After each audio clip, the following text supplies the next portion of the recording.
barang-barang yang digunakan ini adalah barang-barang yang daur ulang ya. Bagaimana proses terbentuknya benda mulai dari alam yang nanti akhirnya menjadi beberapa bentuk sampai bentuk yang paling tinggi gitu ya. Tapi pada akhirnya benda ini pun akan kembali lagi menjadi bentuk semulanya gitu. Itu masih jernih gitu. Orang membuang sampah supaya sungai yang sudah kotor ini itu sampai bisa dikembalikan seperti fungsinya semula. Sampai mungkin airnya jernih dan bisa diminum.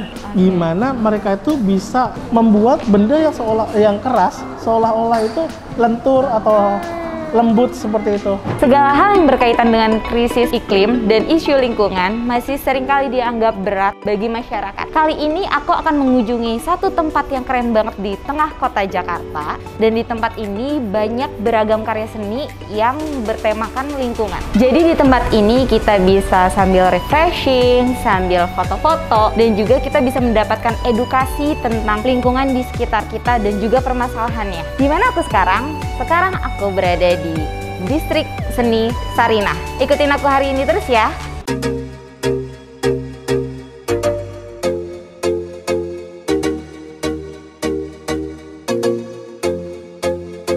Nah, tadi aku udah registrasi di depan dan sekarang aku mau nemuin rekanku dari Distrik Seni yang akan nemenin aku exhibition tour hari ini. Yuk kita cari temanku dulu.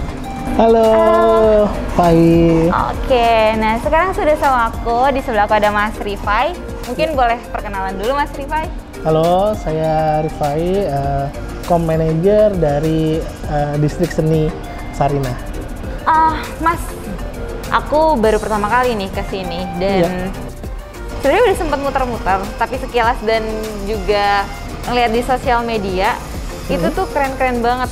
Apalagi ini nih yang ikonik banget, yang sering banget aku lihat beberapa temanku yang udah kesini fotoin ini. Sebelum kita bahas instalasi yang ini, boleh diceritain dulu Mas, Distrik Seni itu apa dan dari kapan berdirinya? Jadi Distrik Seni itu sebenarnya adalah sebuah konsep art marketplace. Jadi kita tuh nggak hanya menampilkan karya dari seniman-seniman lokal kita yang sudah terkenal, tetapi kita coba untuk menampilkan mungkin belum dikenal oleh publik gitu. Padahal seniman-seniman kita itu namanya lebih dikenal di luar negeri, justru seperti itu sih. Nah itu ada salah satu dari visi dan misi kita sebenarnya, untuk bisa menampilkan seniman-seniman kita yang kreatif tadi itu, kita beri mereka ruang untuk mereka menunjukkan hasil karya mereka, supaya ya generasi-generasi terutama yang muda-muda gitu ya, itu sebenarnya tahu dan mungkin bisa bangga gitu loh. Distrik Seni sendiri itu kita baru launching itu di bulan Juli tahun 2022 ini. Itu bersamaan dengan proses ini ya, rebrandingnya Sarinah ya. Mas, kalau aku boleh tahu, kenapa sih memilih tema lingkungan untuk instalasi-instalasi di Distrik Seni ini? Oke. Konsep dari pameran kita sendiri itu akan berganti secara berkala di 3 bulan. Untuk sesi 1 kemarin kita temanya adalah berdikari. Nah di sesi 2 ini kita mengambil tema yang ini ya, masih nyambung gitu ya, yaitu berkelanjutan.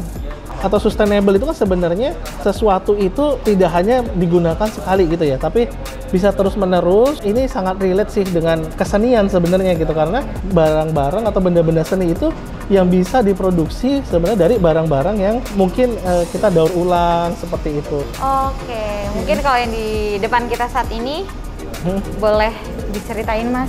Yang kita lihat saat ini adalah karya dari salah satu seniman muda berbakat kita, namanya Mbak Maharani Mancanegara. Oke.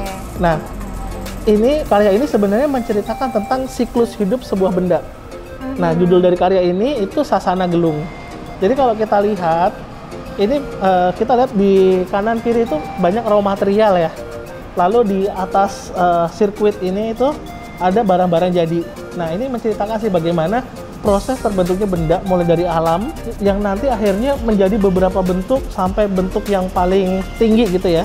Tapi pada akhirnya benda ini pun akan kembali lagi menjadi bentuk semulanya gitu. Dan ini membuat sebuah siklus yang seperti rantai tidak terputus. Nah, tetapi di sini Mbak Maharani itu menampilkan rantainya itu berkelok-kelok ya, tidak lurus gitu. Nah, ini sesuai dengan sebenarnya siklus kehidupan kita. Inilah yang mau coba ya disampaikan oleh Mbak Maharani sebenarnya. Tadi menyambung konsep kita yang berkelanjutan tadi ya, sustainable. Jadi memang barang-barang yang digunakan ini adalah barang-barang yang daur ulang ya. Nah, berarti nih Sobat Lingkungan, kalau misalkan ada barang-barang yang sebenarnya masih bisa kepakai, kayak sampah-sampah yang masih bisa diolah lagi, bisa juga tuh idenya diolah jadi biar diinstal atau dijadiin pajangan yang lebih bermakna lagi kayak gitu. Iya. Oke, mungkin kita bisa lanjut ke instalasi berikutnya kayak Mas? Ayo, boleh. Terus kita selanjutnya bisa ke instalasi yang mana nih Mas? Nah, ini ada salah satu instalasi yang unik nih. Oke. Nah, ini ada salah satu seniman kita, namanya Pak Tisna Sanjaya. Pak Tisna Sanjaya itu adalah salah satu, apa ya, bisa dibilang budayawan, seniman, lalu juga aktivis lingkungan, seperti itu. Nah, beliau itu mengangkat sebuah isu di kampungnya, itu yaitu di daerah Cigondewa. Cigondewa. Di sana itu ada sebuah sungai yang tadinya sungainya itu waktu beliau mungkin masih kecil, dari kecil gitu, itu sungainya itu masih jernih gitu. Lalu seiring berjalannya waktu, orang membuang sampah, lalu dan sebagainya lah gitu. Dari keresahan ini beliau membuat sebuah proyek yang dinamakan Seni Penjernih Air. Seni Penjernih Air. Okay. Jadi bagaimana supaya sungai yang sudah kotor ini itu sampai bisa dikembalikan seperti fungsinya semula, sampai mungkin airnya jernih dan bisa diminum. Seperti itu. Nah, inilah caranya yang unik nih. Jadi beliau itu menggabungkan antara kesenian dan juga pengetahuan yang beliau miliki gitu untuk membuat proyek ini menjadi terrealisasi. Ini adalah dinamakan instalasi air seni sebenarnya. Air seni. Jadi bukan air seni yang sebenarnya ya, tapi bagaimana beliau itu menggambarkan nih di sini. Ini adalah kondisi sungai yang ada di daerah beliau saat ini gitu, di mana banyak sampah. Oke, ada sampah. Iya. Nah, lalu beliau membuat sebuah sistem penjernihan air.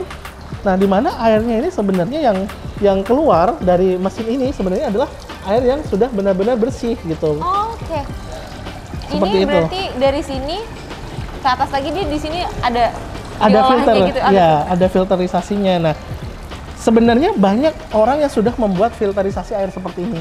Nah, tapi tadi uniknya adalah Pak Tisna itu menjadikan hal yang biasa ini ditampilkan dalam seni.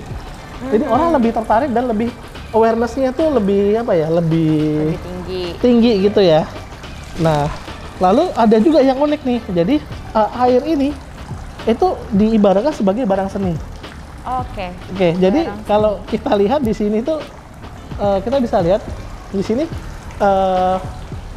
treatmentnya itu sebenarnya air yang sudah ada itu. Di sini kan ada air sungai Cigondewa ini. Nah, ini kita bisa lihat siklusnya nih, dari mulai keruh, lalu sampai nanti ke jernih.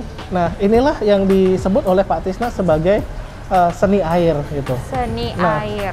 Kalau air seni itu kan berarti kan ini adalah air dari hasil seni gitu sebenarnya. Nah, itu mungkin sudah bersih, tetapi belum sempurna. Nah, untuk menyempurnakan itu dibutuhkan sebuah ilmu lagi atau metode gitu ya, yang dinamakan oleh Pak Tisna sebagai seni air. Nah, jadi dari yang belum sempurna menjadi sempurna. Seni air itu, seni memuliakan air, akhirnya airnya menjadi jernih kembali dan layak untuk dikonsumsi. Gitu. Bukan air seni yang... Iya, bukan. Oke, berarti bisa dilihat dari sini ya, Mas? Iya, nah jadi... Air seni yang ini yang waktu masih belum diolah, dan di sini seni air itu yang udah diolah. Iya. Kayak gitu. Oke.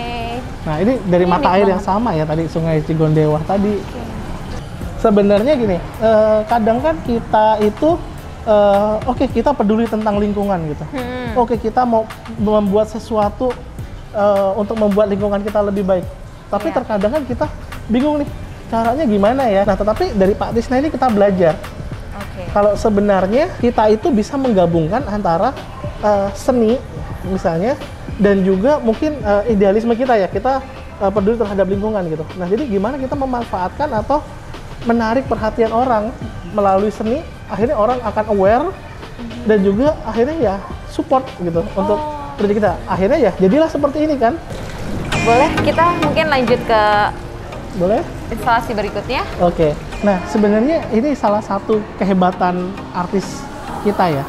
Gimana mereka itu bisa tadi membuat benda yang keras seolah-olah itu lentur atau lembut seperti itu. Ini bahannya adalah dari besi baja solid, kulit kapal gitu. Nah, ini bahannya sama materialnya, tetapi bisa direpresentasikan seolah-olah ini adalah benda yang sangat lembut. Lentur, iya, sampai bisa dianyam. Ketebalannya pun sama. Jadi ini sangat keras. Oh iya, bunyi. Ini berarti materialnya dia dari plat besi baja. Tadi kayak bahasa seniman kita yang sebenarnya belum ya, mungkin belum kita kenal gitu.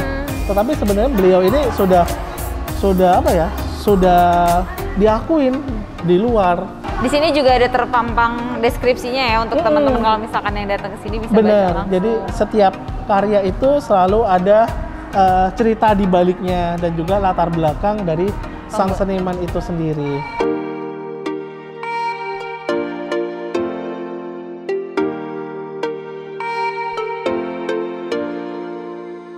Gimana sahabat lingkungan? Tadi udah ikut aku jalan-jalan di distrik seni. Kita udah bisa ngeliat banyak banget karya seni yang bertemakan lingkungan dan juga material yang dipakai pun juga dari bahan-bahan yang ramah lingkungan. Sekarang aku udah ada di luar lagi, di depan Gedung Sarinah. Untuk teman-teman yang mau ke distrik seni, bisa langsung mengunjungi Gedung Sarinah di lantai 6. Di sini akses untuk naik transportasi publiknya juga mudah. Kita bisa naik Transjakarta, naik MRT, atau juga KRL. Dan nanti aku juga akan review-review tempat healing di Jakarta yang akses transportasinya mudah dijangkau dengan public transportation. Jadi nanti nggak hanya distrik seni di Gedung Sarinah, aku juga akan mengajak sobat lingkungan ke tempat-tempat healing di Jakarta yang mudah aksesnya dijangkau oleh public transportation. Kalau gitu tungguin episode selanjutnya ya. Aku pamit dulu, bye-bye.